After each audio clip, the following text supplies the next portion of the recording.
Hey everyone, my name is Katie Robertson. I'm the founder and director for the Anchor Gathering, and this is the Anchor Moment, and I want to tell you a little bit about what that is.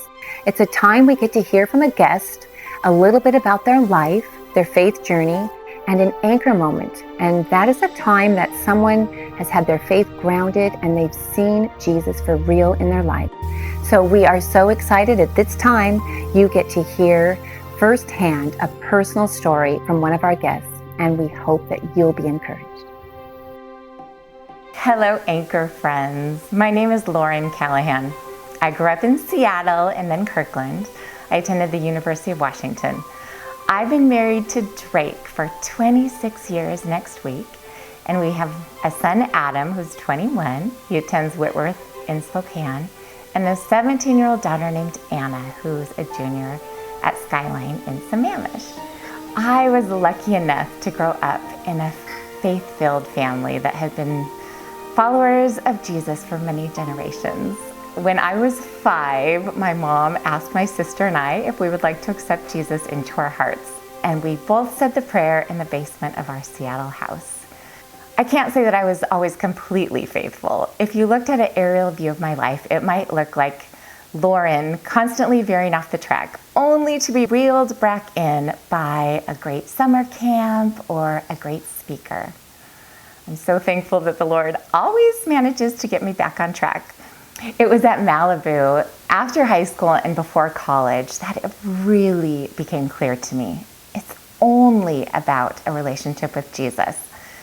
It didn't matter how many Bible stories I knew or how many verses I'd memorized. It was only about a personal relationship with Jesus.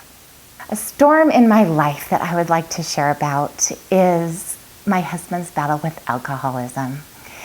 And the funny thing, or not so funny, is that my dad was also an alcoholic, and he left our family when I was in middle school and spent years with various girlfriends and even a handful of fiancés that we had to get to know. And thankfully, my dad was a pretty good dad, although he was not a very good husband. And when I met Drake, it struck me how honest, faithful, and steadfast he was. And that was really important to me after my dad had left our family. So I chose Drake because he had the softest, kindest heart. We were water ski buddies first, so I got to know him as a friend, and then I slowly fell in love with who he was. He's a really good listener, and as someone who talks a lot, that was very important to me.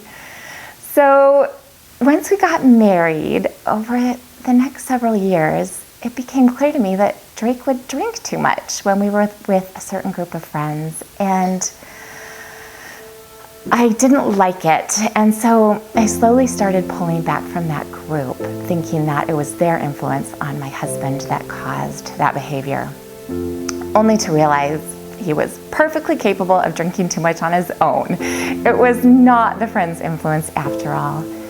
And this really became exasperated when we had our first child. When Adam was a baby, I became more aware and worried about this problem. And as Adam was approaching 2, I decided to give my husband an ultimatum: quit drinking, or I cannot remain married to you.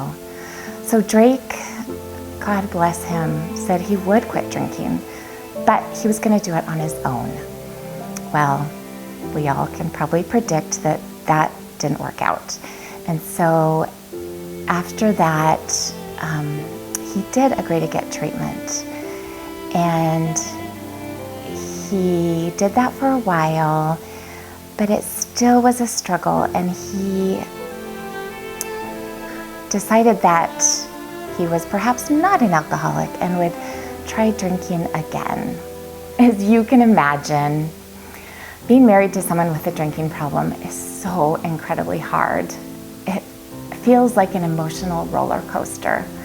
I would be in hell one evening and the next morning wonder, had that really been so bad?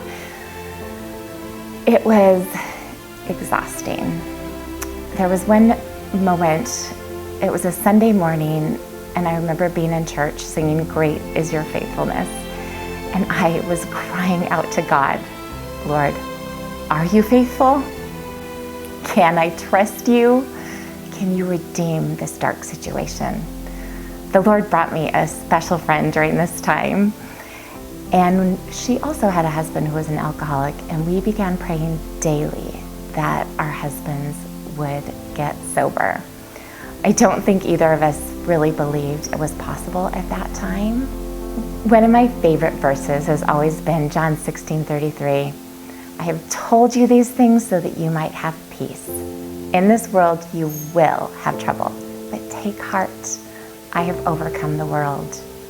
God promised us that we will have trouble, but He also promised that He is bigger than this trouble. Years went by, and we went through a period of time where my husband was mostly sober, but he would relapse every once in a while.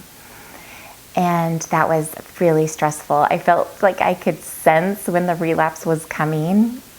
It was always about every 3 months. And I don't know how I knew, but I did. One of the most helpful things that I heard during this time came from my mom. She said, "Every day you have a choice.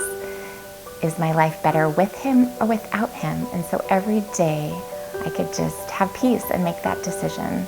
The other thing that I was told during this time that was very helpful was, it is okay to talk about this. I think that my husband would have preferred I didn't tell anyone because he was ashamed, but yet this was happening to me, and it was okay to talk about it. After another traumatic event, my husband sought help once again. He went to a Christian-based treatment and counseling center. He joined a men's group. We started praying together, and he got sober once and for all. I am so grateful. This is a true miracle. I have come to know that the Lord is faithful. He endured with me throughout this storm. My husband has been sober for over 10 years, and my best friend's husband, who I prayed with all those years, has been sober even longer. And my dad has also been sober for 13 years. Keep your eyes on Jesus and keep looking up. Thanks for listening.